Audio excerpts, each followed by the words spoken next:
I had a breaking childhood in the shadow of China's one-child policies. To this day, I'm still terrified of in the cancel lights, apples, and autumn, because they bring back that same memory. At that time, the birth of the younger brother violated the rule that Chinese couples can only have one child.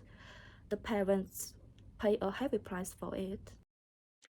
Couples who have a second child not only do not receive state subsidies, but also have to pay huge fines to the state.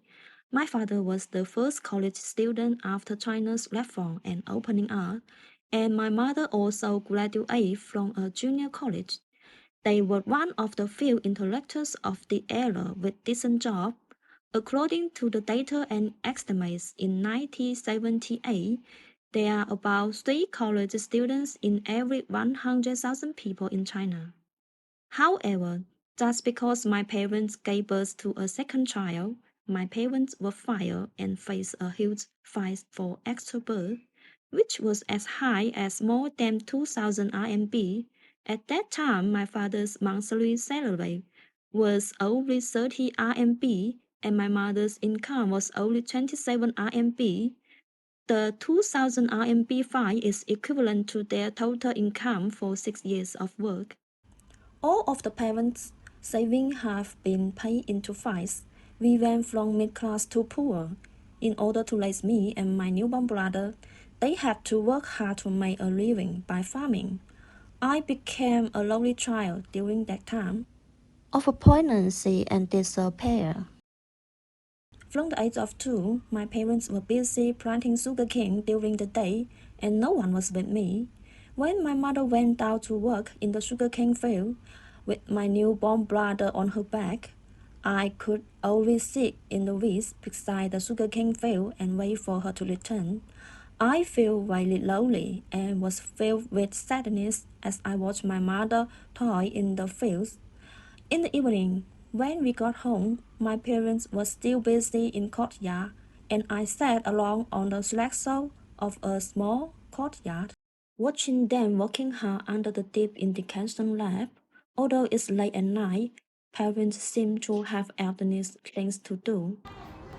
Many times I sat on the threshold and fell asleep leaning against the door frame. Then I would feel my mother carry me to bed and go to sleep. When I was lying on my mother's shoulders, I realized that the amount of shampoo on my mother's body had turned into a strong smell of sweat.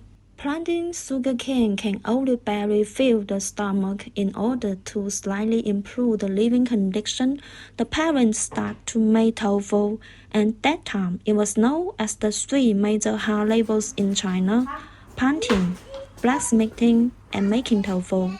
Parents, as the most educated people of the era, were reduced to the bottom of society because of their second child. Our neighbors also looked at us with sympathy, knowing that we had fallen victim to this cruel policy. People often come to buy tofu from our family. Some people put an extra RMB to the hand of my brother and me after buying tofu.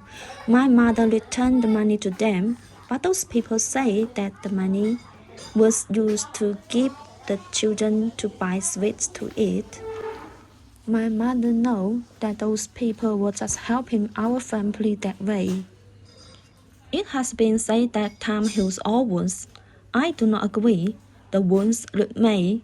In time, the mind, protecting its sanity, covers them with scar tissue and the pain lesson, but it's never gone.